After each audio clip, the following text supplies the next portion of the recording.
Good morning, third graders. I'm outside again today, this evening actually. It's super nice out.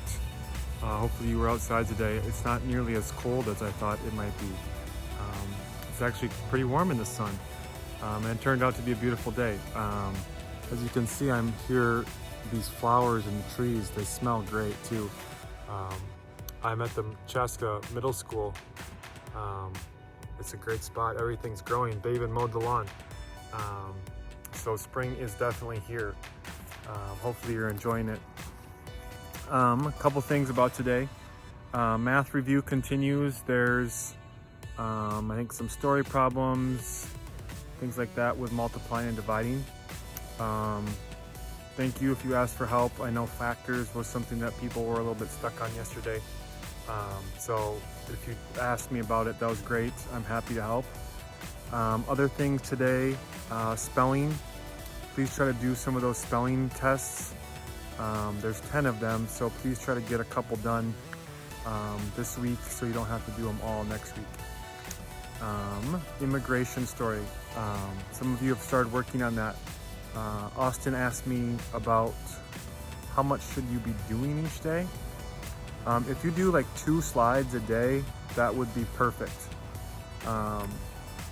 Maybe 3, because you should be, and I don't know if you looked at the example from last year, but each slide is almost a paragraph, especially the first couple ones where you are explaining your story, where you're from, what you do, things like that. So the questions on the slides are good to answer and think about, but you then need to turn them into sentences, okay, in a paragraph. Don't just put 3 words to answer each question, but really think about writing it into a sentence and paragraphs.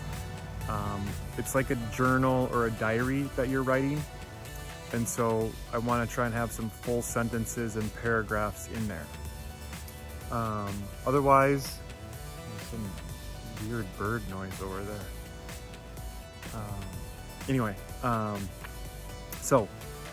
If you need ideas about what your story should be, please look at the example.